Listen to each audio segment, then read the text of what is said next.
जब जब पृथ्वी पर अपने भक्तजनों पर कष्ट पड़े, भगवान श्री विष्णु ने अनेक अवतार लिए, जिनमें से एक है मत्स्य अवतार।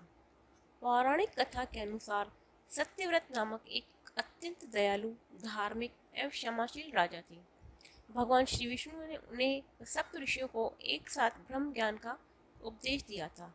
इससे प्रभावित होकर सत्यव्रत ने राजपाट त्याग कर कठोर तप प्रारंभ कर दिया। 10,000 वर्षों की उनकी घोर तपस्या से प्रसन्न होकर श्री भगवान विष्णु ने उन्हें दर्शन दिए और कहा, राजन, वर मांगो। तुम्हारी कठोर तपस्या से मैं अत्यंत प्रसन्न हुआ। भगवान श्री विष्णु के चरणों में शीश झुकाते हुए सत्यव्रत राजा बोले, भगवान, मुझे अपने लिए कुछ भी नहीं चाहिए।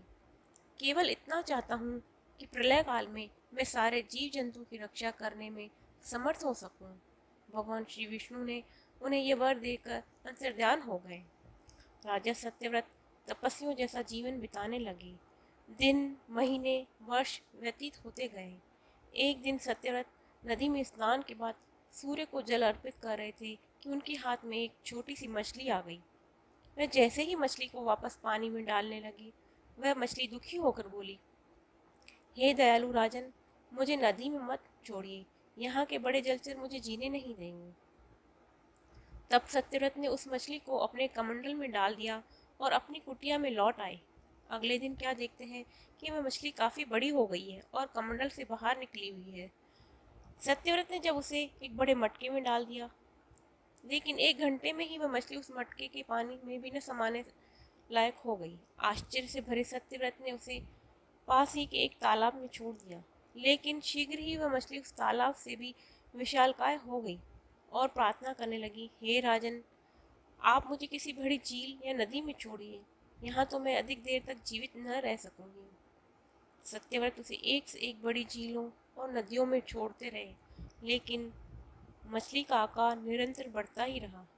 अंत में राजा सत्यव्रत ने उसे समुद्र में छोड़ने का निश्चय किया। जैसे ही सत्यव्रत मछली को समुद्र में छोड़ने लगे, मछली चित्कार उठी, हे राजन, आपने मुझे पुनः मृत्यु के हवाले कर दिया। इस समुद्र में तो अत्यंत विकराल और बड़े जलचर मुझे खा जाएंगे। आश्चर्य से भरे सत्यव्रत मछली से बोले, हे मत्स्य देव, आप कौन हैं? मैंने अब तक ऐसी कोई मछली नहीं देखी जो इतनी तेजी से बढ़ती हो। आप अवश्य ही कोई देव हैं। कृपया मेरी और परीक्षा मत लीजिए। सत्यव्रत की ये यातना सुनकर भगवान श्री विष्णु अपने चतुर्भुज रूप में प्रकट हुए और बोले, भूल गए राजन, आपने प्रलय काल में दुनिया की जीवों को बचाने का माध्यम बनने का वर मांगा था। आपके द्वारा ही सृष्टि का अंश इस पृथ्वी पर जीवित रहेगा। प्रलय अब 7 दिन दूर है।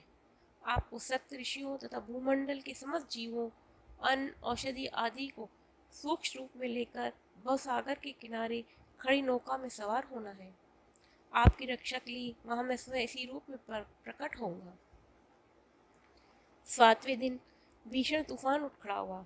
सभी जीव जंतु भयभीत होकर सभी दिशाओं में भागने लगे। चारों तरफ हाहाकार मच गया। इस प्रलय का वेग इतना प्रचंड था कि समुद्र की लहरें आकाश की ऊंचाइयों तक उछाले भरने लगी। प्रलय का तांडव आरंभ हो गया था। सत्यव्रत श्री विष्णु के आदेश अनुसार सप्त ऋषियों, भूमंडल के अनेक जीवों, अन्न, औषधियों आदि सूक्ष्म रूपों को साथ में लेकर नौका में सवार हो गए। नौका भवसागर की विकराल लहरों से तिनके सी झूल रही थी। लहरों के प्रचंड वेग से नौका इधर उधर डोलने लगी तो सत्यव्रत ने भगवान विष्णु का स्मरण कर रक्षा की प्रार्थना की। सत्यव्रत और सभी जीव जंतुओं की प्रार्थना सुनकर श्री विष्णु उनकी रक्षा के लिए विशाल मत्स्य के रूप में प्रकट हुए। भगवान विष्णु के साथ साथ नागराज वासुकी भी नौका पर आ गए। श्री विष्णु के आदेश अनुसार वासुकी को रस्सी की भांति नौका तथा मत्स्य अवतार को नाग पर उगे सींग से बांध दिया गया। इस प्रकार प्रलयकाल के दौरान वह नौका भगवान विष्णु की कृपा से भवसागर में सुरक्षित विचरण करने लगी। धीरे धीरे प्रलय का वेग कम होता चला गया। प्रलय काल के उपरांत धरती पर नया कल्प आरंभ हुआ। चारों तरफ फिर से सृष्टि का विकास आरंभ हो गया। पेड़ पौधे, अन्य वनस्पतियां धरती पर फिर से लहराने लगे। भगवान श्री विष्णु की कृपा से सभी जीव नौका से धरती पर आ गए।